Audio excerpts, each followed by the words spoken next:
नमस्कार मित्रांनो, yummy recipe किचनमध्ये तुमचं स्वागत आहे।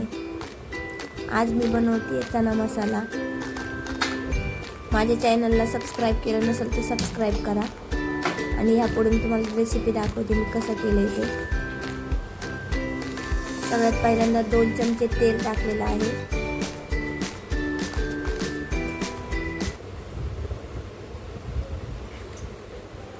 माझ्या चॅनलला सबस्क्राईब करा, लाईक करा आणि शेअर करा आणि कमेंटमध्ये सांगा आजची रेसिपी कशी वाटली। त्यामध्ये मी अर्धा चमचा जिरा टाकलेला आहे। त्यानंतर 2 छोटे कांदे कट करून टाकलेत आणि कांदे लाल होईपर्यंत त्याला परतून घ्यायचे।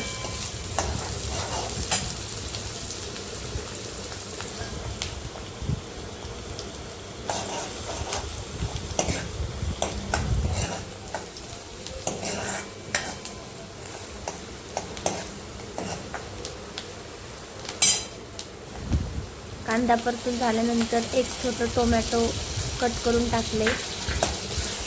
टोमॅटोला सुद्धा परतून घ्यायचा आहे त्यामध्ये, म्हणजे तो कांद्यासोबत शिजून जाईल। त्यानंतर 1 चमचा आलं लसूण पेस्ट,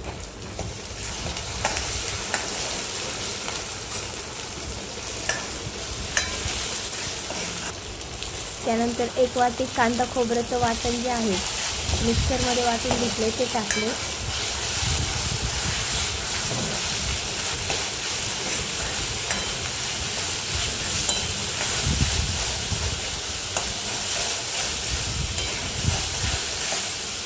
त्याला मस्त परतून घ्यायचं आहे कांदा आणि टोमॅटो सोबत। त्यानंतर 2 चमचे मिरची पावडर टाकली आहे।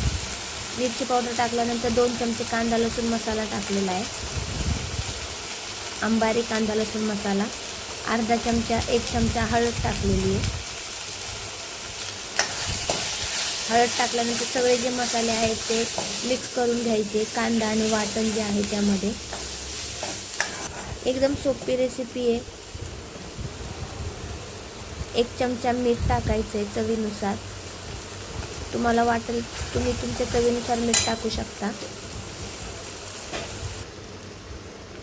त्यानंतर थोडं पाणी टाकून मसाला शिजून घ्यायचा आहे। त्यावर झाकण ठेवून मसाला शिजवून घ्यायचा आहे आणि त्यानंतर जे शिजवलेला हरभरा होता, 1 वाटी शिजवलेला हरभरा आहे, मी 3 ते 4 शिट्ट्या देऊन हरभरा शिजवून घेतला आहे, तो टाकलेला आहे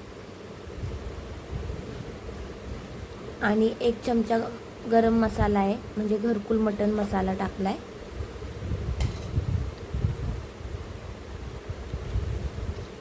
अशा प्रकारे आजची चना मसाल्याची भाजी झालेली आहे। रेसिपी आवडली असेल तर माझ्या चॅनलला सबस्क्राईब करा, कमेंटमध्ये सांगा कशी झाली आहे। थँक्यू।